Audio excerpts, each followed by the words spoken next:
حضرت یوسف علیہ السلام 5 سال کے تھے کہ ان کے دادا حضرت اسحاق کا انتقال ہو گیا۔ اس وقت حضرت یعقوب علیہ السلام اپنی بیویوں اور اولاد کے ساتھ ہران، جو اس وقت ترکی کا حصہ ہے، قیام پذیر تھے۔ اپنے بابا حضرت اسحاق کے وصال کی خبر سن کر حضرت یعقوب علیہ السلام نے اپنے اہل و عیال کے ساتھ کنعان کی طرف روانہ ہوئے۔ کنعان اس وقت فلسطین کا حصہ ہے۔ جب حضرت یعقوب علیہ السلام کا قافلہ کنعان کے قریب عبدالحم پہنچا تو حضرت راحیل، حضرت یوسف علیہ السلام کی والدہ کو لیبر پین سٹارٹ ہو گئی۔ حضرت یعقوب علیہ السلام نے وہیں خیمے لگانے کا حکم دیا اور قریبی بستی کنعان سے اپنی بہن فائقہ اور دایا کو بلا بھیجا، لیکن فائقہ اور دایا کے آنے سے قبل ہی دوران زچگی راحیل نے ایک خوبصورت بچے کو جنم دیا اور وفات پا گئیں۔ انہیں اسی جگہ پر سپرد خاک کر دیا گیا۔ راحیل کی تدفین کے بعد حضرت یعقوب علیہ السلام کے قافلے نے کنعان کا سفر شروع کیا۔ جب وہ کنعان پہنچے تو اہل کنعان نے قافلے کا پرجوش استقبال کیا۔ حضرت یعقوب علیہ السلام سب سے پہلے اپنے باپ حضرت اسحاق اور اپنے دادا حضرت ابراہیم علیہ السلام کے مزارات پر گئے اور دعا پڑھی۔ ان کی بڑی بہن فائقہ نے انہیں ایک قمیض یہ کہتے ہوئے پیش کی کہ یہ قمیض انبیاء کی میراث ہے جو ہمارے دادا ابراہیم سے بابا اسحاق تک پہنچی۔ اب یہ قمیض کے حقدار آپ ہیں اور آپ علیہ السلام کے بعد آنے والے تمام انبیاء تک یہ وراثت منتقل ہوگی۔ اہل کنعان نے آپ علیہ السلام کے ہاتھ پر بیعت کی۔ حضرت یعقوب علیہ السلام کے تمام بیٹے اس قمیض کو حاصل کرنے کے خواہاں تھے۔ وہ سمجھتے تھے جو زیادہ طاقتور ہوگا وہی بابا کا جانشین ہوگا۔ اسی وجہ سے وہ اپنے ایمان کی مضبوطی کی بجائے جسمانی طاقت اور جسمانی مضبوطی پر توجہ دیتے تھے اور زور آزمائی کی مشقیں کیا کرتے تھے۔ ادھر حضرت یوسف علیہ السلام اور ان کے چھوٹے بھائی بنیامین کی ذمہ داری لیا پر آ گئی۔ اس کے لیے 8 بچوں کو سنبھالنا مشکل ہو رہا تھا۔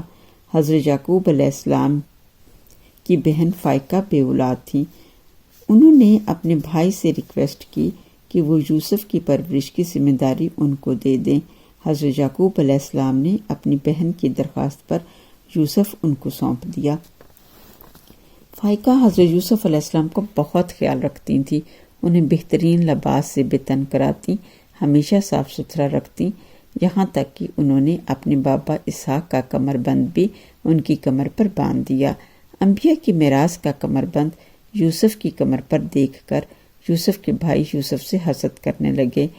جب حضرت یعقوب علیہ السلام اپنے بیٹے کو گود لیتے یا ان کا بوسہ لیتے تو دوسرے بچے اعتراض کرتے اور کہتے کہ آپ ہم سے زیادہ یوسف سے پیار کرتے ہیں۔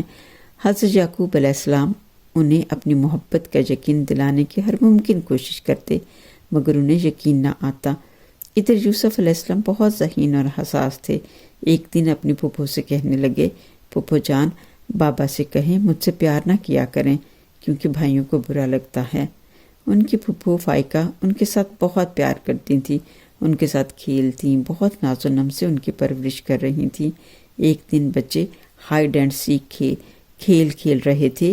حضرت یوسف نے اپنے آپ کو کسی ایسی جگہ چھپا لیا کہ بچے انہیں ڈھونڈ نہ سکے۔ بچے انہیں ڈھونڈتے رہے لیکن وہ بچوں کو نہ ملے۔ بچے پریشان ہو گئے اور پریشان ہو کر انہوں نے فائقہ کو اطلاع دی کہ یوسف گم ہو گیا ہے۔